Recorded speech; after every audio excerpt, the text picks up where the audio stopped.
Salve, irmãos em Cristo!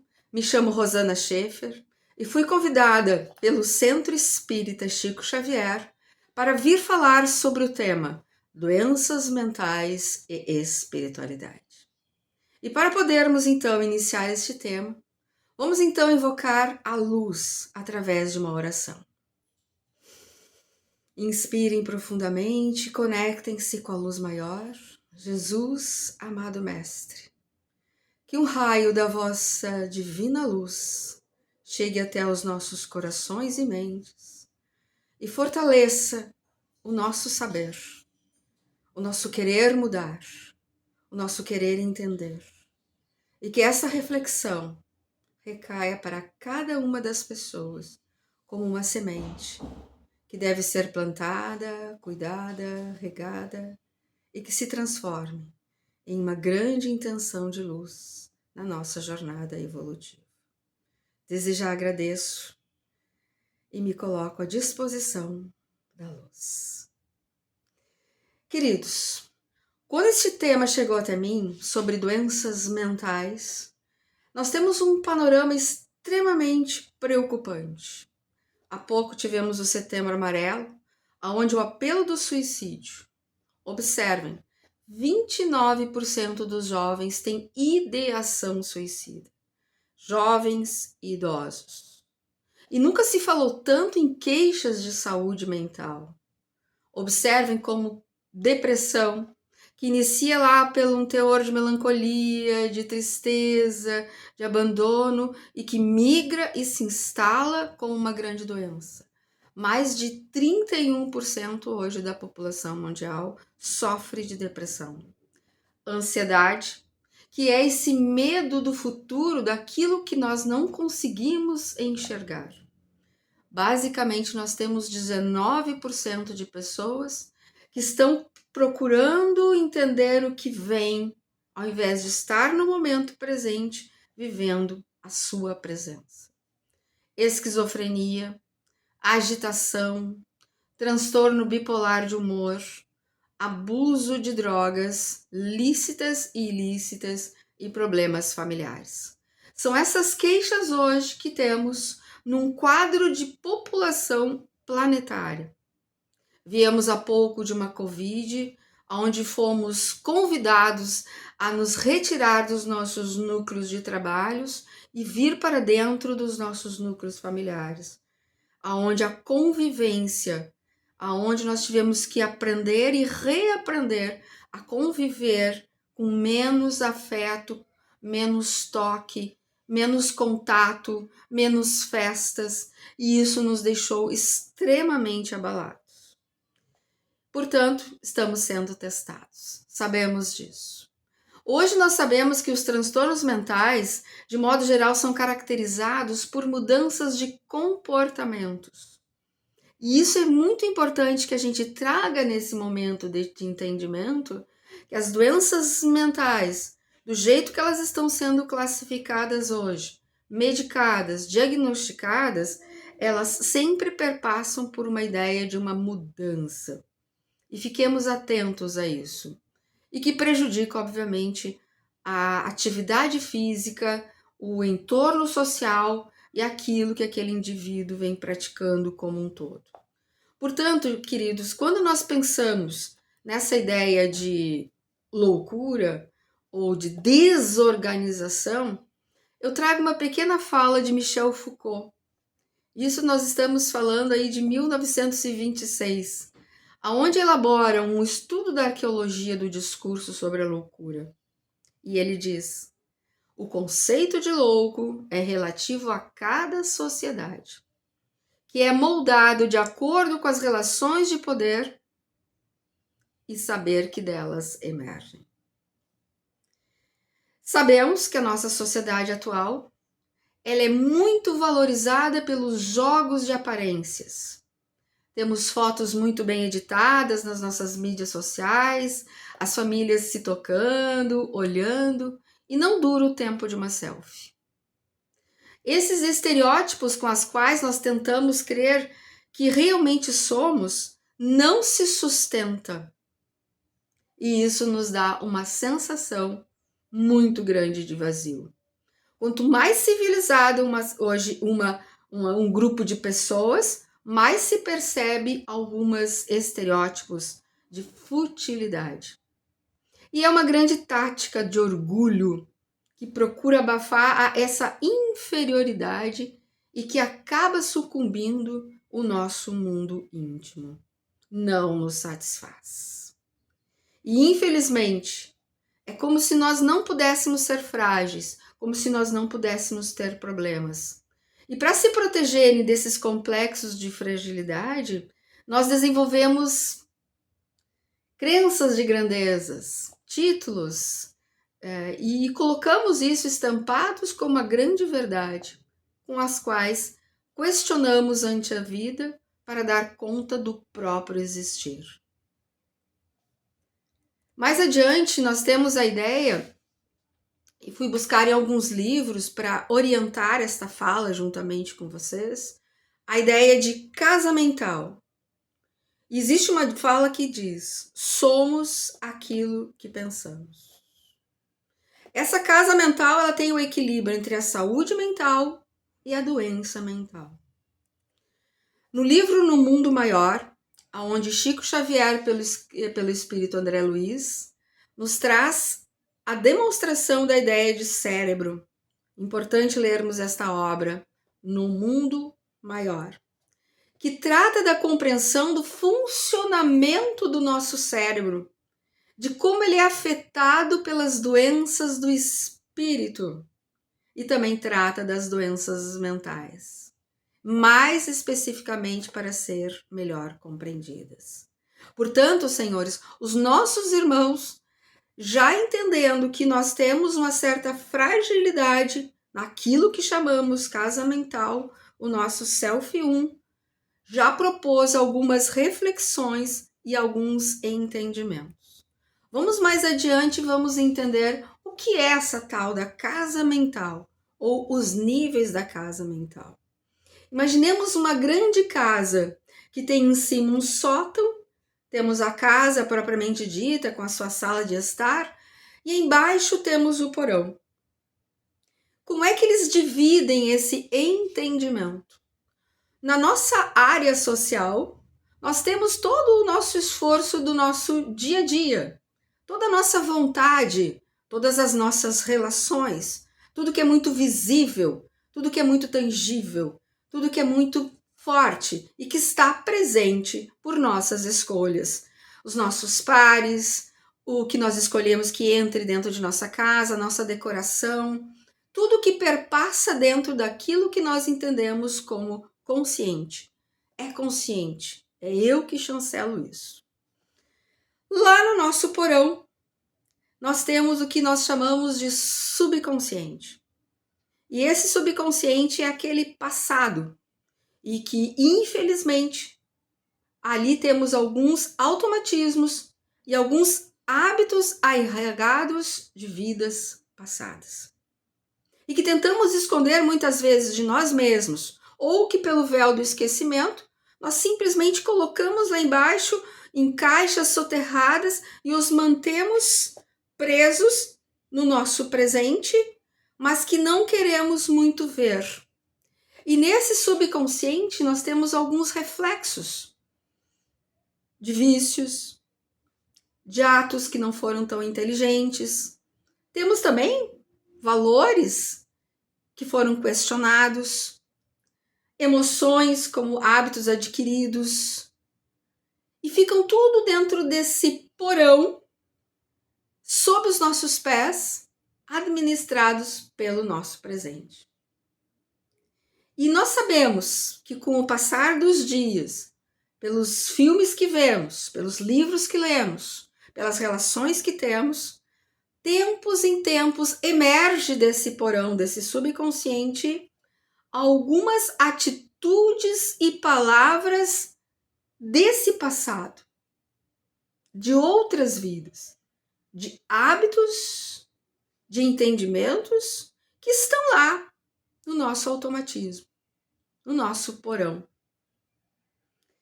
E temos aqui em cima o que nós chamamos de superconsciente, que é o nosso sótão, que é o nosso futuro, que é o nosso ideal e que são as nossas metas. E tudo isso junto.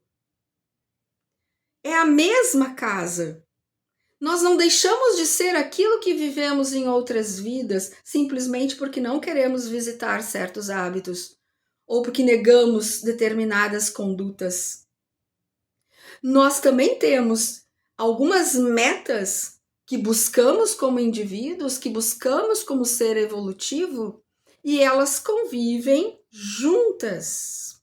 Vamos mais adiante, que é o que eles chamam de castelo de 3 andares.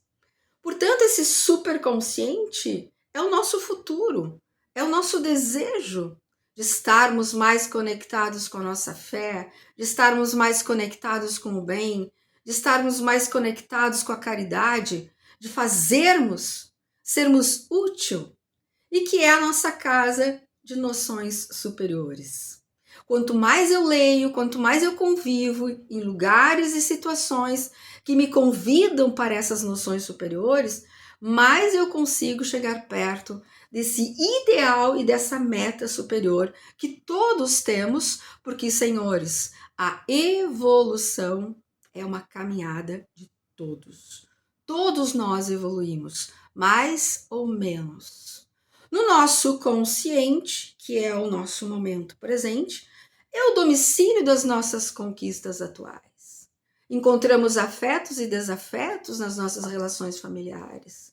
E aonde se erguem e se consolidam as qualidades nobres da paciência, da misericórdia, e aonde eu preciso ter aí um grande esforço e uma grande vontade para manter esse meu presente.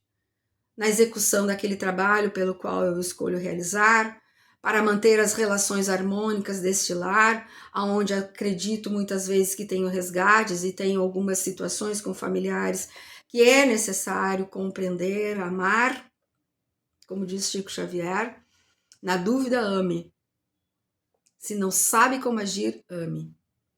E nesse subconsciente, nesse castelo dos 3 andares, que é o nosso passado, das tantas vidas que já tivemos e aquilo que tem os nossos impulsos automáticos, que do nada o nosso ciúme, que do nada a nossa situação de posse, um vício que nos ainda assola, alguns elementos internos que nós temos dentro de nós, que nesta presença, nesse mundo, nessa encarnação, de alguma forma nós não escolhemos conscientemente. Lembra do presente consciente. Mas no teu subconsciente eles estão vivos, encaixotados e que se tornam, obviamente, em alguns processos de hábitos e automatismos. Quando nós pesquisamos na obra de Chico Xavier por André Luiz esse tema dos 3 andares dessa casa mental, é extremamente importante quando nós começamos a entender em que momento isso aflora uma doença para o nosso momento presente.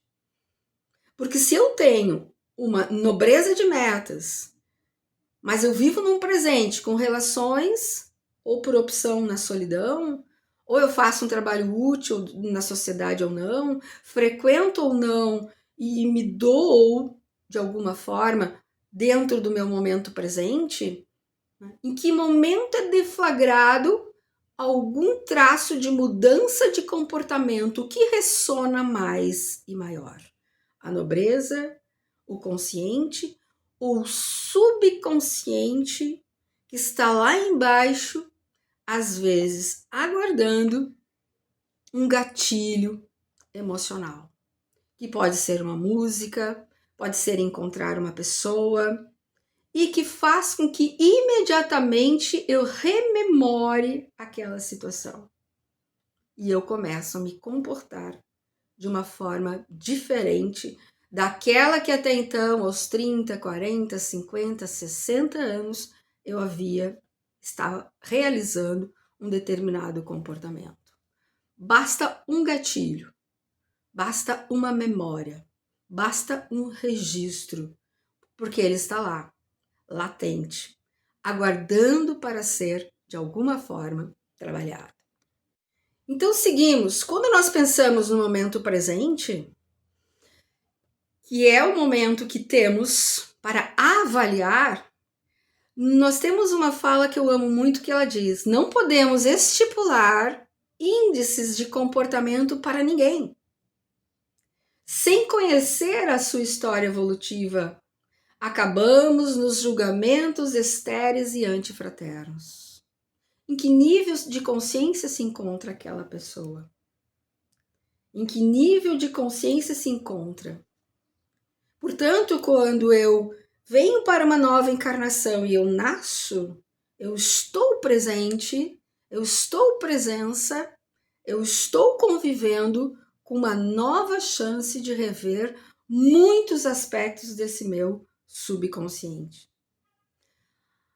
Se venho numa família desregrada, onde existem muitos vícios compulsivos alimentares, se eu tenho uma família que tem um cuidado alimentar, que tem um cuidado com a fé, se eu venho numa família que não tem um cuidado maior com o seu corpo, que não tem um cuidado maior com a sua alimentação mental, não tem uma higiene de leitura, nunca viu e nem ouviu falar sobre o Evangelho do Lar, não se criam pilastras de luz, eu posso adquirir na encarnação, por estar agregado naquele núcleo, alguns aspectos comportamentais que me levem a algumas irritações, algumas sensibilidades aonde eu acabo não tendo domínio sobre isso.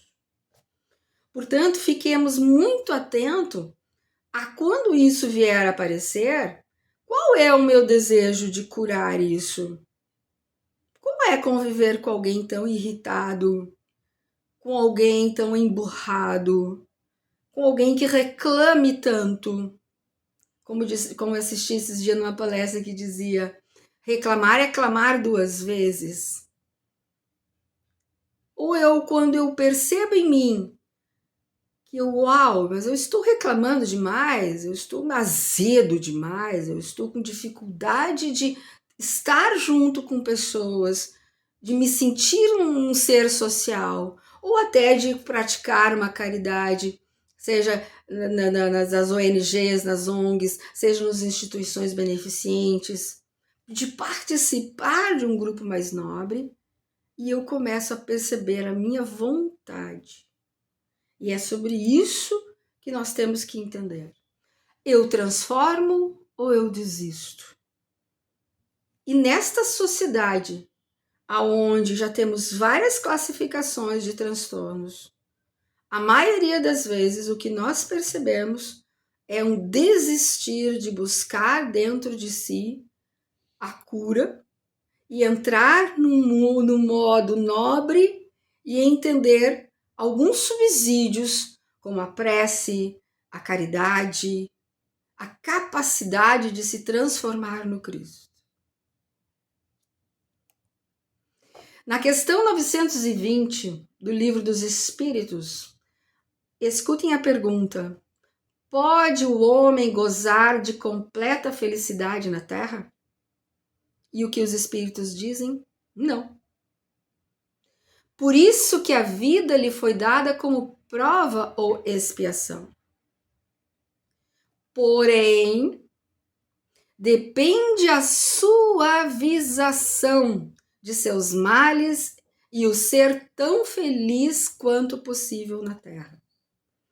Ora, meus irmãos, se sabemos que iremos passar por comprometimentos, por provas, por expiações, e sabemos que essa felicidade plena, 24 horas de felicidade, ela não está no catálogo terreno, ainda por devido tantos processos que temos que passar como humanidade, vem o Livro dos Espíritos e fala, completa felicidade não, mas cabe a você aprender a suavizar a sua prova, aprender a ser tão feliz quanto.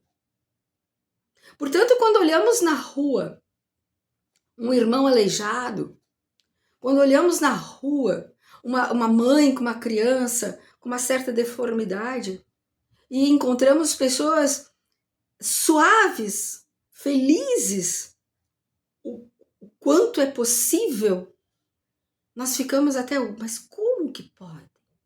Porque aceitam o seu jugo, aceitam a sua prova, aceitam entender, passar por essa situação. Portanto, atentem-se ao que nós chamamos de rotina mental. Todos os dias nós começamos num processo de supervisão do nosso pensamento, que é uma forma constante. Portanto, orar e vigiar, diferente do que muitos falam, baixar a cabeça e ficar orando, ou ter várias orações e às vezes sem compilar e levar isso ao coração. Orar e vigiar é observa o que você está pensando, observa o que você está falando, observa o que você está sentindo, porque a mente é uma usina geradora, ela não para nunca, e ela acaba sendo uma gerência de vontades. Quando nós utilizamos a nossa inteligência superior, e aí vem de nós estarmos conectados a leituras, peguemos todos os dias livros diferentes, documentários diferentes, documentários de superação, de fé e de espiritualidade, para que possamos enobrecer. Nós decidimos entrar por estímulos, onde os nossos pensamentos podem nos trazer novas saídas, e não para velhas emoções. Lembre-se que lá no nosso porão nós somos reféns de emoções onde não nos demos muito bem. Então nós precisamos esculpir a nossa natureza afetiva. Nós não somos reféns destas emoções, mas elas estão lá.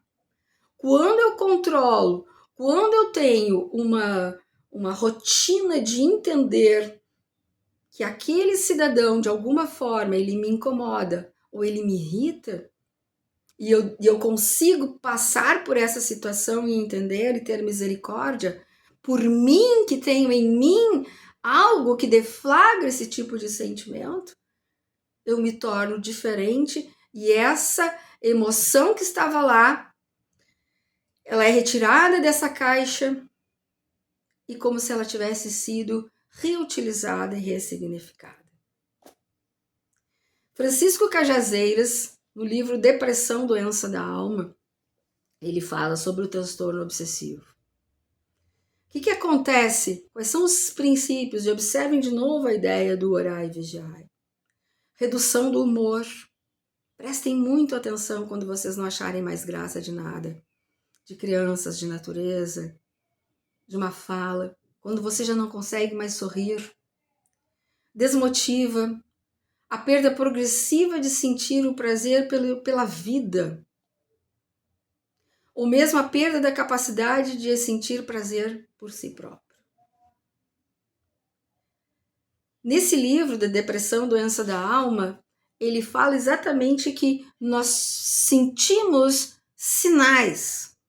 E estes sinais vão tomando conta da nossa alma, tomando conta do nosso comportamento. Portanto, transtornos mentais, na pergunta, e aí Dr. Bezerra de Menezes é fantástico quando ele fala, elas são sempre vinculadas a problemas espirituais, mesmo aquelas que têm substrato orgânico? E aí observem a resposta de Dr. Bezerra de Menezes. O remorso, por exemplo, que é um dos mais avassaladores sentimentos que no estado de desencarnação de um espírito chegará a enlouquecê-lo. Poderá levar o espírito a reencarnar em estado vibratório precário, por excitado, deprimido, alucinado e desesperado. Observem. Vamos a Manuel Filomeno Miranda, onde no livro Reencontros com a Vida, ele fala sobre a questão da obsessão, e nós sabemos que por baixar a nossa frequência vibratória, por estarmos cintilando nesse sentimento de ciúmes, de raiva, de angústia, nós permitimos que irmãos de baixa frequência se aproximem do nosso campo vibratório. Deste modo, a obsessão pode conduzir à loucura, e essa, por sua vez, será ampliada por influências espirituais perniciosas. Percebam que nós acabamos sendo influenciados por irmãos que ressonam na mesma frequência, que são realizadas pelos adversários do inferno. Acabam vindo irmãos que de alguma forma nós o praticamos o mal em outras vidas e que eles nos encontram fragilizados e cheios de brechas psíquicas a ponto de que eles possam se agregar no nosso campo. E eles se utilizam da incapacidade de autodefesa para os nossos esforços infelizes. Isso está no livro Reencontros com a Vida. Portanto, quando o Dr. Roberto Lúcio Vieira de Souza ele diz, podemos afirmar que nem todas as doenças humanas são desencadeadas por ação malévola de um espírito. Contudo, nas doenças psiquiátricas, há sempre um processo obsessivo. Pois a condição mental da doença abre fendas, lembra das brechas? Que vão proporcionar a entrada em sintonia do encarnado com o plano inferior, determinando o aparecimento da obsessão. Senhores, precisamos mais do que nunca perceber o quão delicado é a nossa capacidade de estarmos em influenciação. Na questão 909 do Livro dos Espíritos, poderia o homem, pelos seus esforços, vencer as suas más inclinações? Esta é a pergunta. E a resposta ela é muito simples, porque ela fala sim. Frequentemente fazendo esforços insignificantes. Mas o que falta? A vontade. A vontade. A vontade de querer vencer as nossas más inclinações. Joana de Ângeles, no livro Iluminação Interior, ela cita: é o espírito desencadeador do transtorno martirizante, cabendo-lhe a responsabilidade de reverter o quadro, mediante grande esforço e vontade, acompanhando pelos recursos preciosos da oração e da ação do bem, oração e ação do bem, com os quais adquire valores que podem contrabalancear o erro e recuperar-se de dívidas morais. Portanto, quando caímos na cilada de entrarmos nessas más inclinações, onde os pensamentos abrem brechas, aproximam-se irmãos desencarnados de baixa qualificação, começamos então um processo onde precisamos, mais do que nunca, fazer da oração e da ação do bem a caridade. Sem caridade não há salvação. A nossa rotina diária. Somos todos convidados para a evolução. E hoje sabemos que na questão da sobrevivência humana, nós temos a ideia muito ligada à questão do corpo, do alimento, da saúde, da estética, da matéria, do patrimônio. E isso é justo? É justo. Cada um busque conforme as suas necessidades, vontades. Mas jamais possamos esquecer que a evolução ela faz pelo espírito e pela mente e pela nossa autenticidade. Esse corpo que nos é emprestado para seguirmos uma encarnação deve ser cuidado. Com uma alimentação nutritiva, com relacionamentos saudáveis, com uma boa noite de sono, cuidando dos ambientes por onde passamos, com certeza. Mas nunca devemos esquecer que a evolução é a transcendência através da nossa mente e através do nosso espírito. É ele que irá nos conduzir para, lembra, o nosso sótão, nosso lado mais nobre, que é aonde nós devemos chegar como espíritos evolutivos na jornada evolutiva do Cristo.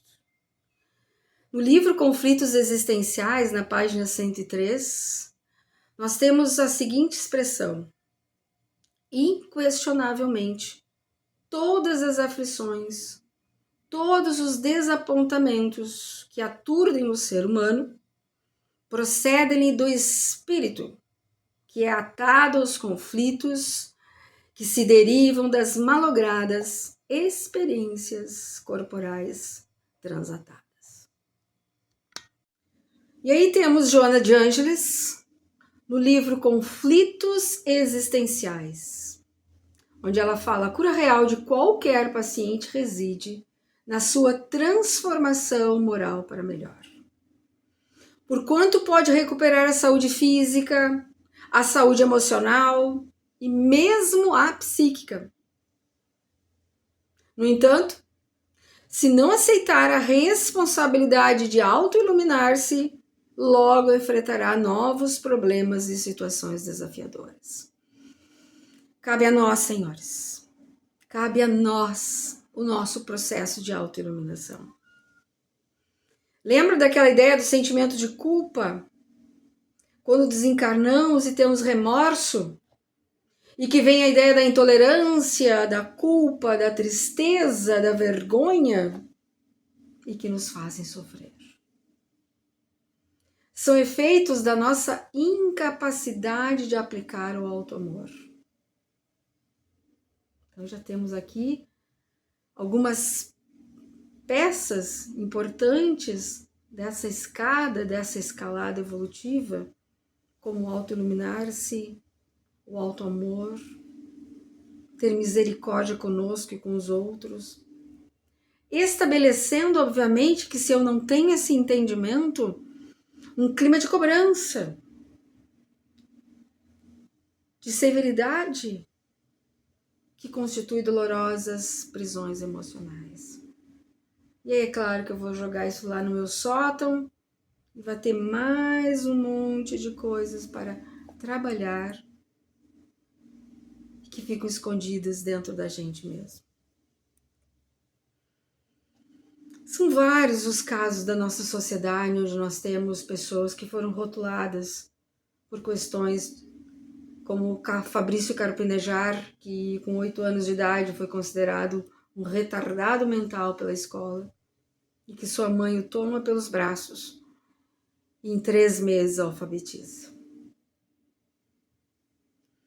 Temos Stephen Hawking na sua cadeira de rodas, Nick Vujinici, aquele menino que não tinha pernas nem braços.